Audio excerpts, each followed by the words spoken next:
Stocks, bonds, ETFs, straight out of downtown Chicago. This is Zacks Market Edge. Welcome to Zacks Market Edge, the podcast about investing in your life. I'm your host, Tracey Ryniec, and this week I'm going solo to talk about the 3 top tips I have for the new stock investors. Now, I know some of you picked kind of a rocky time to start investing in stocks. So I've been getting a lot of questions about what to do, what type of stocks to buy, all those kinds of things. And so I thought I'd just cover it in a podcast. Now, for those of you who've been investing for a while, 5 years, 10 years, 20 years plus, I feel like you're still going to get some good advice out of this podcast and maybe just a refresher about what it takes to be a longer term investor. And yes, I'm talking about investing, not trading, which is the chart and all of that, which is fine. We occasionally talk about trading on this podcast, but mostly it's about longer term investing here. And so if you are a new investor and you want to be in stocks for the long term, then this is the podcast for you. Okay, I'm going to share some of my tips, as I mentioned, my favorite things to look out for. And we are going to take a look at a bunch of stocks so that you can see visually, yes, on the chart, what it looks like, what I'm talking about that I look for in a stock, and just some of my other good advice off of using Zacks.com. So if you're listening, I'm going to try to describe the charts as well as I can. But as always, you can watch the video podcast on YouTube. Just go to Zacks.com/YouTube or put Zacks Investment Research in the toolbar and you will find our page. And thank you to everybody who is subscribing over there. That is the much easier way to do it, as we all know. And then you'll just be notified when these new podcasts show up. You'll also be able to check out our other videos, which include a lot of stock picks. So don't miss those, especially top stock picks of the week. It is what it says it is, a couple of Zacks #1 stocks every week. So check those out as well. Okay, let's start off with tip number 1. Don't buy stocks that are $1 or less. I know you want to. We've all wanted to. Some of us have done it. If you're trading them, that's another thing. But if you're buying for the long term, the dollar stocks, the 50-cent stocks, they seem attractive because in your mind, you're sitting there thinking, well, it's only $1. Why not just throw some money into that? It's not that big a deal. And for $1, I can get 1,000 shares for my $1,000. That seems good. And how hard is it to double the dollar stock? It only has to go to $2 and then I've doubled my money. That seems in your mind a lot easier to accomplish than the $100 stock going to $200 and doubling your money. But in reality, there is a reason a stock is trading at $1 or 50 cents or whatever the penny-ish type stock is. And usually it's because something bad is going on at the company or they simply don't make any money and the stock market is basically tired of waiting around for them to make some money. So a stock that kind of fits in this category, that's not a penny stock, but it's trading around $1 now, is the pandemic favorite Opendoor, ticker OPEN. And I don't know if you remember, back in the pandemic, what Opendoor does is they buy your house from you. So you're not out there fixing it up, putting the landscaping in, planting some flowers so that you can sell in the spring market. You simply call Opendoor. They give you a bid on the house and take it or leave it. You don't have to make any repairs. A lot of people were doing it during the pandemic for various reasons and because the offers were quite generous during the pandemic as the housing market was surging. But then the Fed raised rates, the market froze. They got stuck holding a lot of houses that they had bought at a higher price point. They could no longer sell them at that, so they had to take losses. They had to get rid of all this inventory. Long story short, they took like $1 billion write down. They're still kind of struggling now. I haven't looked at them in a while, so let's take a look at their chart to kind of see where do we stand with the stock trading around $1. Could it be a deal? That's always the question you have to ask yourself as a long-term investor. Maybe something the street is missing here. But here's a chart. This is the price consensus and surprise that I like so much. That's just on the quote page on Zacks.com. Open Door, ticker OPEN. It is a small cap now, market cap of $860 million. You can see here the 52-week low is $1.07, which it just hit here in March of 2025. But here's the 52-week high, $323. And I know many of you are looking at that and saying, but Tracey, what if I buy here around $1 and it goes back to just a year ago at $3? That's a super nice return. But again, there is a reason why it still is falling here and still making these new lows. This is the price of consensus lines here that you see intersecting here. And those are much higher than where the stock is. So the stock price is over here on the right side of the chart. And you can see it's well under $5, just above the zero level there. And then on the left side is actually the earnings that are expected. So we see it mostly in the negative here.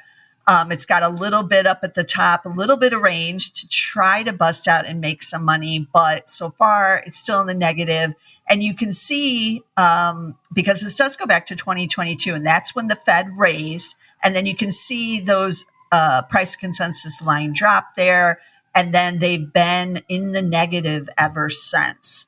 So I don't like buying companies for the long term if they're not making money. Occasionally a company has like a 1-year hiccup and, something is going on in the industry, or it's more of a cyclical type of company, and then it comes out of it. But we're not really seeing that here with Open Door. I'm going to look at the detailed earnings page to kind of get an idea about where those earnings are going. So just scrolling down under earnings estimates, we see a loss of 38 cents expected for this year, which is what the chart was showing us. And they lost 37 cents last year. So nothing super inspiring about either of those numbers. 2026 still expected to lose 31 cents. So that's better than the loss of 38, but still, no earnings. And they're still seeing pretty good revenue growth here and expected in 2026, but I'm not really caring if you can't make any money, if you have no earnings. Eventually, a company has to have some earnings. And we see Open Door is the number 3 on the Zacks rank now, which is just the hold, but it's got a D score in the style scores for value, a D for growth, does have an A for momentum, but that momentum is to the downside. And then it's got the D overall score. So I know you want to buy these cheap stocks. They seem really attractive because how hard is it to get back, and double your money? But with many of these that are trading around or under $1, it can be very difficult to eventually double your money. And you kind of end up in this trap that you thought was going to be good, but isn't. So take my advice, stay away from these stocks that are this cheap if you're a long-term investor. People trade these stocks all the time because you can make some quick money on, an earnings report or something like that. But for longer-term investors, these dollar or penny stocks are not the way to go. So that first stock, Open Door Technologies, ticker OPEN. Okay, and that brings me to my second tip for new investors. You don't have to own every stock. I know you're inundated with YouTube videos with even if you're a member of Zacks Ultimate, we have a dozen different portfolios with dozens of stocks you could buy within those portfolios. Maybe you're on some chat boards. Maybe you're on StockTwits looking around for stock ideas. Maybe you follow Jim Cramer at Mad Money. There's stock choices everywhere, just kind of being thrown at you. Like, this is my top pick. This one's good. We have Zacks #1 ranks. There's over 200 of those.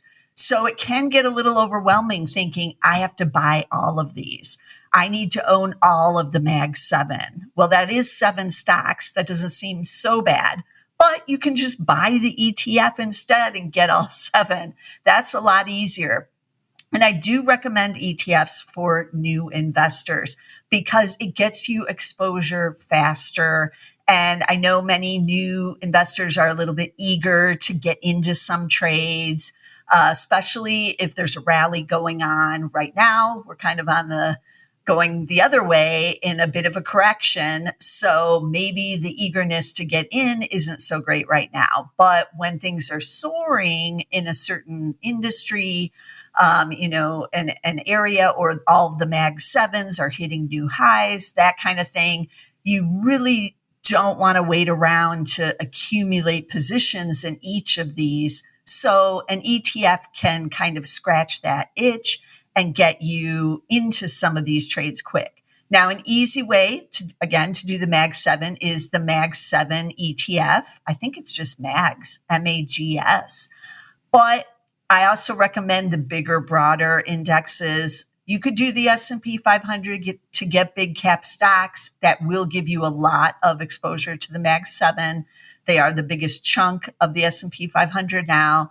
But you can also do the Invesco QQQ ETF. It's the old standby. It still dominates if you want to own tech or growthy type stocks in the NASDAQ.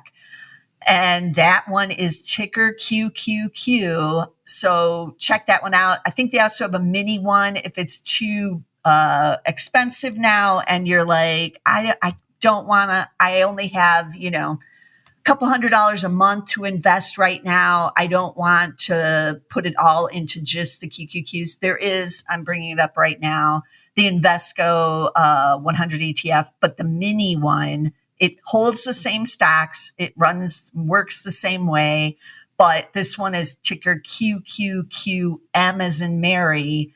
And it's cheaper on a dollar basis. So it's $195 instead of the QQQ, which is a lot more expensive.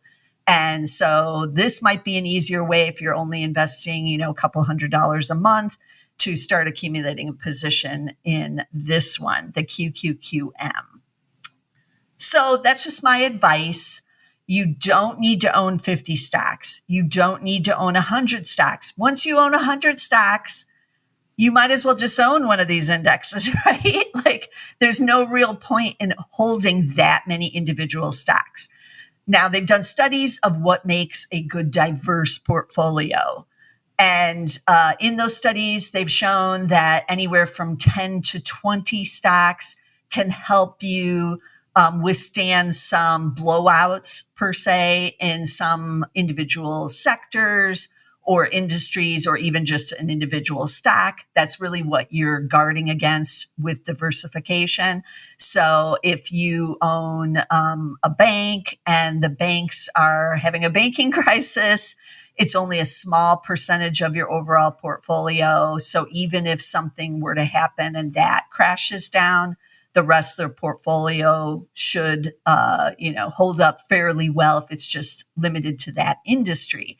Now, nothing can save you from a correction, which is what we're in right now, where most industries and sectors will also see a decline, or an overall bear market where everything is just kind of sold and everybody sees a decline. But you can get differences in the volatility based on market cap size and just the type of company it is. Do they pay a dividend? Do they not?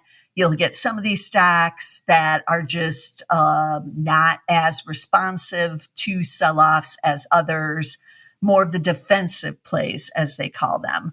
And so you do want to have a mix in your portfolio. But again, that's why ETFs, a good way to go if you're looking to start off with some diversity in your portfolio, and then you can buy some individual holdings to complement those bigger indexes. So don't leave out the indexes, but also don't think you need to individually own 50 or 100 stocks. That's not the way to go. Okay, and then my third and final best tip for new investors is try to buy stocks that make money. Like I mentioned with the under dollar stocks, I don't like buying the ones that don't have positive earnings. Now, there are some exceptions. A lot of times, if you're interested in, say, biotechnology stocks, companies that are developing like new medical devices, things like that, that have to go through the FDA approval and all of that, then you may be in a situation where they haven't launched the product yet, so they aren't making any money. So this is going to be based on your research of the company. What are the odds that that item, that drug or product is going to come to the market, and then how much money they're going to make off of it? So these are all things that are kind of particular to the biotech side. But there's also a lot of technology stocks that, and those companies that don't make any money either, but they may not ever make the money. So these are things you have to decide on your research, but I like to buy companies that are making money because I'm a long-term investor. And what are we buying when we're long-term investors? We're buying the earnings and we're buying the revenue. And I want to get earnings. They may not pay me a dividend, and that's okay. But I want a company that is growing those earnings because I'm an owner, and that's what an owner should want for their companies. So, how do you even find such a thing? Well, you can search by PE on Zacks.com because a company with no earnings is not going to have a PE ratio. So it'll just say NA on Zacks.com. And I think on most financial websites, it also says the NA, the dreaded NA. So keep that in mind. You can look for it that way, and then you'll know instantly whether or not, the earnings are in the positive. But I also like to use the price and consensus chart, as we just looked at with Open Door, as a guide for finding really great companies. And so I brought a couple of examples of the different types of price and consensus charts you can see on Zacks.com, which are my favorites, which indicate really good things for that company and which do not, at least in the short term, next couple of years scenario. So remember what the price of consensus actually shows. It shows the price of the stock, but it also is showing what is happening with the analyst earnings estimates and the revisions that they're making as the year goes on. And then for future years, because they start to give those estimates well ahead of that year. So for instance, we're in 2025. We're getting all the estimates for 2025 now from the analysts for the quarter and the full year. The price of consensus is looking at the full year. And then now that we're in the first quarter of 2025, they're also putting out 2026. And in fact, some of them would have already been putting out some estimates for 2026, even in 2024. So that's now showing up on the chart too. It is a 5-year chart, so it does go back again to 2022, but that's also good to kind of see what did the analysts say a couple of years ago? Did the company achieve this by the end? Because those estimates are still revised, right up almost till the very end of the year there. So, this is just like one of my favorite charts, but there's good ones and there's bad ones. So let's take a look at a bunch of these charts. I picked out some names that I always use. So I put it in the quote bar, and then I scroll down the left under the charts tab thing there in the gray area, and then we see price and consensus. So I'm clicking on this. I don't care about the surprises right now, so we're not using the one that's just on the quote page, but you could look at that one too. This stock is Wayfair, ticker W. I have been watching it throughout the pandemic. You can see earnings surged during the pandemic. We all bought desks, lamps, chairs, coffee makers, toasters, bread makers, everything while we were in lockdown and stuck at home and going to school and work at home. That ended, and then no one bought any of that. So you can see they did have positive earnings here in 2022. We're not even showing 2021 or 2020 anymore on here, but they did have soaring earnings in those years. And then it all came crashing down as everything reopened by 2022. This is negative. You can see on the left-hand side here, -8. They were down here under $7 a share, a loss. And not surprising, look what the stock did. It totally sold off, and now it's been going sideways. The earnings have recovered a bit, but still negative in 2023. 2024, little dubious here. And then 2025, it looks like we're back, at least the analysts thought last year, oh, we're going to go back into actual positive earnings. But those earnings estimates have come down again for 2025, 2026. Still a little bit above 2024, but to actually see it, we're going to look at the detailed earnings estimates because this will give us the exact numbers. So I'm scrolling down earnings estimates. So last year they made 13 cents. So they were in the positive earnings. Not great though, 13 cents. And this year, 65 cents. So that is earnings growth of 400%. That sounds good, right? But 65 cents, on a stock that is $30, it's got a PE right now, 49. That's really expensive for any newbie investors. 15 and under is considered value.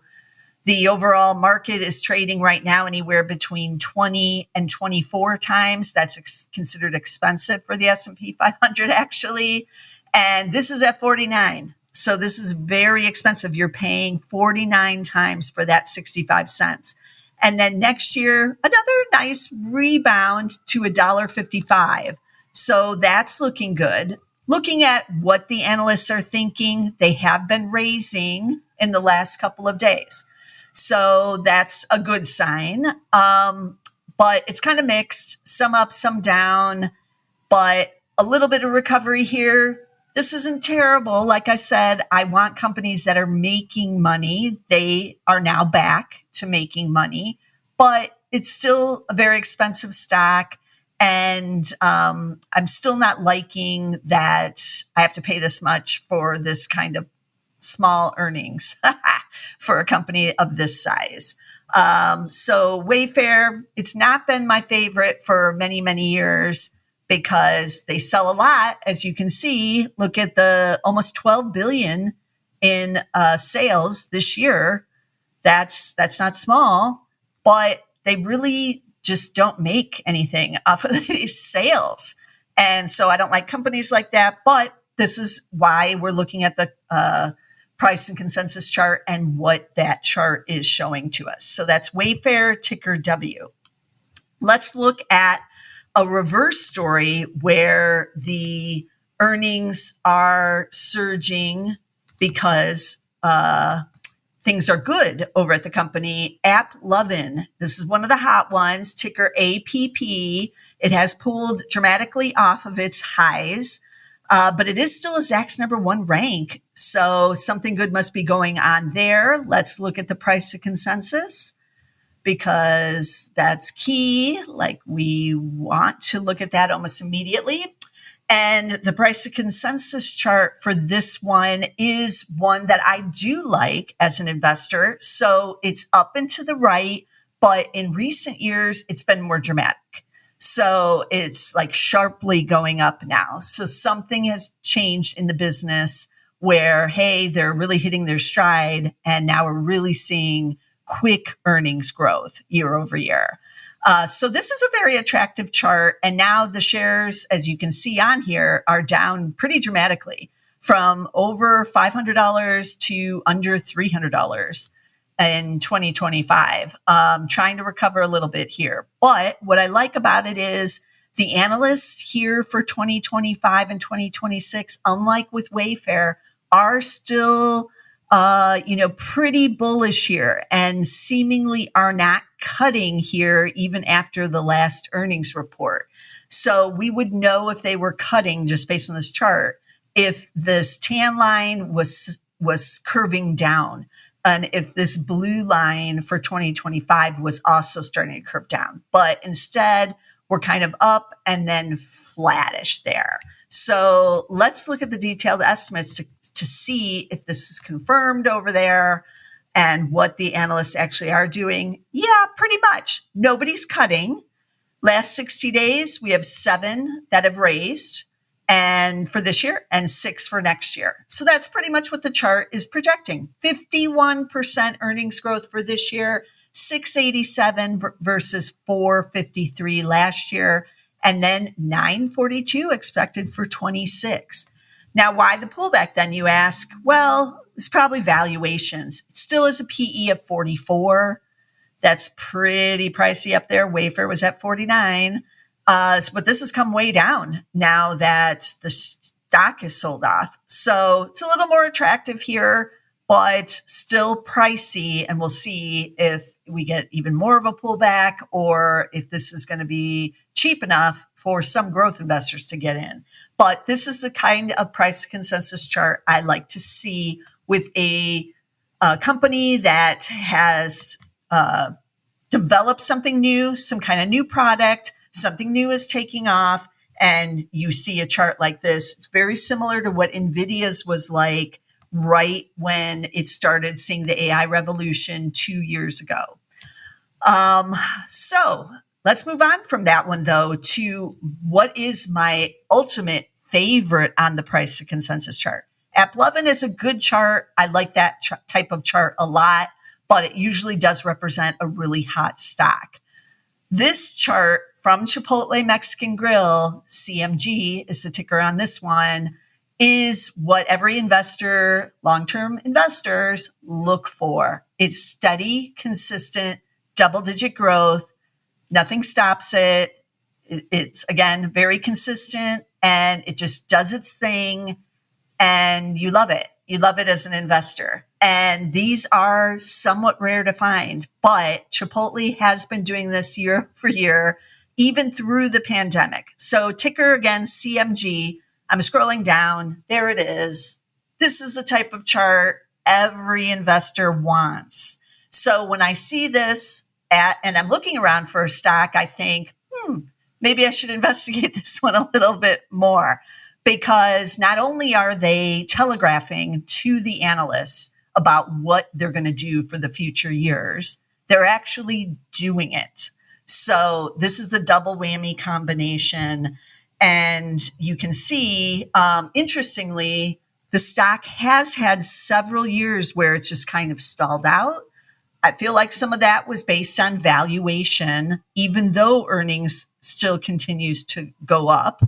But the stock was trading around 50 times forward earnings back here in 2022. So it took a time out when all the growth stocks sold off, and it just kind of moved sideways. Then it took off again into 2024, and now it's kind of moving sideways again in this range again. But it's at the low end of the range now that we're in a correction here. So what does this actually look like that the analysts are doing? Because I see a little bit of weakness here after this last earnings. So I'm assuming they said something about, costs perhaps, maybe a little bit of a slowdown in the business.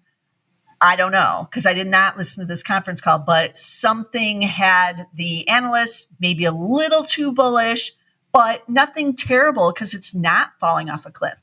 So let's look at those detailed estimates real quick. Chipotle. So obviously they did say something. We have 12 that are lower in the last 60 days. So something wasn't quite as bullish as what the analysts thought. So they all did lower there. And we had 6 for next year too, which you can kind of see in that little tan line. But there's a few that have raised also in that period. And one is even raising for next year in 2026 in the last week. So that's all bullish. But you can see on the actual decline, it was at 131 60 days ago. It's at 129. It's 2 cents. That's not a big issue with company like Chipotle, but it is a little bit showing up on the chart. PE now is down to 38.6 after this big sell-off, which you can see here on this price and EPS surprise chart. So if you've always liked Chipotle, but it felt like it was running a little bit away from you, maybe it's time to put it back on your watch list. Take a look. You're a new investor. Maybe you go to Chipotle all the time and you want to own some earnings like this. They do have the new CEO since their old one, hightailed it out of there to go try to save Starbucks. But the business is still operating, pretty consistent as it has the last couple of years. They are rolling out a new product. I want to say some kind of spicy something, and I can't really remember what it was, but they were testing it, and I'm waiting for it to come to my Chicago Chipotle. So they are always innovating. I like Chipotle a lot. I don't own it. I wish I did. Maybe I'm going to have to put it on my watch list too. So keep this type of chart in mind when you're looking around. Now, what about the charts that you're like, ooh, I really don't want to own that one? I had to look around to find some of these, but of course they're out there. So I looked up Halliburton, which is in energy. I knew some of the energy charts were going to be bad because those earnings have been cut. There's just less drilling going on. Halliburton is on the services side. So they're doing the drilling for the oil companies. And you can look at it here. So it's not going up and to the right. It was in 2022, 2023, as the price of oil was high and everybody was drilling more and things seem good. We're in this bull market. And then oil prices have fallen back below $70 for WTI. People are pulling back on the drilling now. That means lower earnings for a company like Halliburton or SLB, formerly known as Schlumberger. But Halliburton, you can see down and to the right and now accelerating a bit. The analysts were getting pessimistic about 2025 and 2026 last year as these started plunging, but also still plunging here in 2025. These are more cyclical on energy. So these are the types of charts you're going to see. But as a buyer of the stock, I like to wait and see when it kind of bottoms. And then the stock usually will bottom along with it. And then you can enter into something like this again. It's hard to own these cyclicals for longer periods. And I do kind of recommend not holding them for, the buy and hold scenario. Okay, scrolling down, let's just take a look. Earnings are expected to decline 12% this year. Not surprising. $2.99 last year, $2.63. They do see a rebound up to $2.92 for next year, but those estimates have all been cut as we saw on the chart. 11 for this year, 7 for next year in the last 60 days. So that's after the last earnings report. And scrolling down, this is much more of a bigger cut here for 2025. As I said, analysts expecting 263, but 90 days ago, they were expecting 311. So the situation is changing fast on the energy side, and the analysts are trying to keep up. So this is a type of chart I don't like to invest in, at least initially. Everything changes as we go along over the years. Long-term investing is long-term. So these are things you do have to check in on, but this is much more of a cyclical play on the energy side. So you are going to see ups and downs like this, but we're on the down cycle right now. And it's just hasn't really bottomed enough for me to want to get in there. Okay, I have one more because I want to leave you with something that's not in energy and that kind of cycle, but American Eagle Outfitters, AOE, this is retail apparel. It's had its ups and downs as well. It's almost like a cyclical, I want to say, but not in the same way as energy. They just recently reported they did warn of a slowdown. So this is the type of chart that you get when you get, a warning, some kind of guidance cut, that kind of thing. And then the analysts have to catch up. So you can see pretty good during the pandemic, then plunged in 2022. 2023 also not so good, but we've seen a lot of recovery. The stock did recover into 2024, but it's been down ever since. Now, the analysts in here were fairly certain for 2024 in 2024, that 2025, 2026 weren't going to be so bad. They have earnings growth on here. It's not plunging like Halliburton's is. And so they're like, the next couple of years should be better. And so we're just kind of keeping our estimates here. But now we've completed last fiscal year, and now we're hearing some talk about what could come up. Companies getting nervous, analysts are reacting to that, and then that's when we get the cuts here. So what does it look like on detailed estimates page? I'm clicking on that link to take a look at the cuts. So earnings for next fiscal year, we just started it, expected to be down 12.6% from 174 to 152. And you can see all the analysts cutting here. They did just report, so 7 have cut in the last week. Nobody's raised. And then next year, 3 have cut already for next year, thinking, well, if this year is going to be that bad, I don't know if we're going to really see much more of a rebound for next year. So I better cut those 2 to make it a little bit more conservative for next year. But it is still way too early on the apparel side to know whatsoever will be happening in 2026 with the consumer. And it's still early in this year to know what's going to happen. But American Eagle is seeing some kind of slowdown there, and they're talking about it. So that's when you get a chart like this. So apparel, very difficult as well to invest in, a lot like energy, but not quite as cyclical because we're not using the underlying commodity as a price. But apparel has big swings, ups and downs with many of them. And so we're seeing it with American Eagle. And that ticker is AEO. So what's this tip telling you? I like to use these price to consensus charts to find good companies. It is more of a short-term type of chart because it is 5 years. That doesn't sound real short, right? But the price to consensus can change every earnings season when guidance comes out or a warning comes out or a pre-announcement. If they're raising guidance ahead of time, anything that's changing what those analyst estimates are is going to change it on the chart. So that's why you have to keep watching it. But these companies that have this consistent type of earnings, like a Chipotle, that's why I love them, because they are very consistent. The management is telegraphing to the analysts what's going on at the company. It's not to say that they can't see slowdowns, falling earnings, anything like that, but they have had a history of performing, basically. And that says a lot for a long-term investor.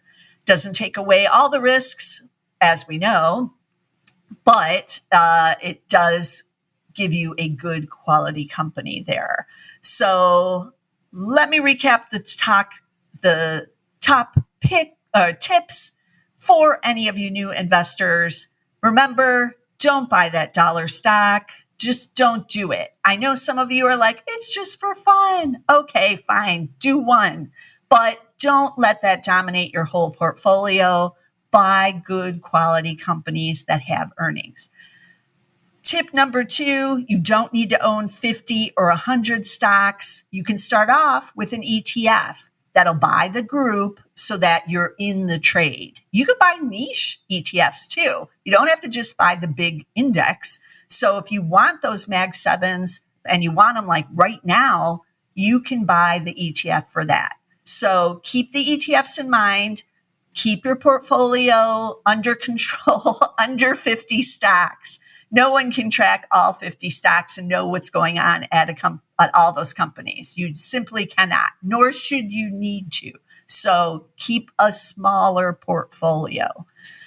Then look at companies that are growing those earnings. They have positive earnings, they're making money, and they're growing them. So seek out charts like Chipotle if you can find them, which you can, but seek out the good quality companies for those long-term holds. And, keep an eye on it. You can't just buy and, retreat and never watch anything because companies are always changing. There's always new products launching. Companies have to keep innovating. CEOs leave, like has happened at Chipotle. So the story can change.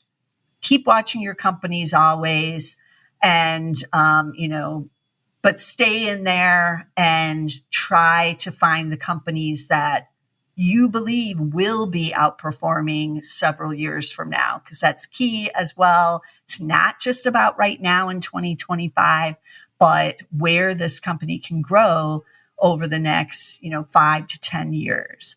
So keep all that in mind. Let me recap all the stock tickers in case you weren't writing them down as we were going along. We had Open Door.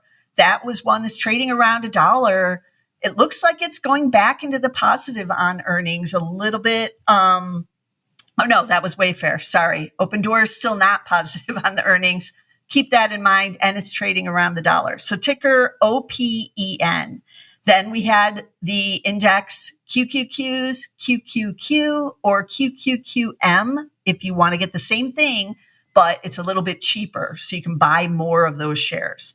Wayfair is ticker W. That's it, just W. We had AppLovin, ticker APP. P as in Paul, P as in Paul, APP. Chipotle, CMG. Halliburton, HAL, and American Eagle. I like them, but the earnings are going the wrong way. Ticker AEO. A as in Adam, E as in Edward, O. And as always, I'm bringing you stocks every week. Yes, you can get many stocks here as well. Stock ideas, keep them on your watch list. As always, every week. So subscribe. As I mentioned earlier, get us on Apple Podcasts, get us on Spotify, get us on Amazon Music, almost anywhere you can get podcasts. You can listen in on these podcasts. And I'll be bringing some more guests on. We're going to have Mark Sinski back on with some small cap stocks. Those are always interesting as well. He always brings us these like hidden small caps. So be sure to get us somewhere, and I'll see you again next week with some more stocks.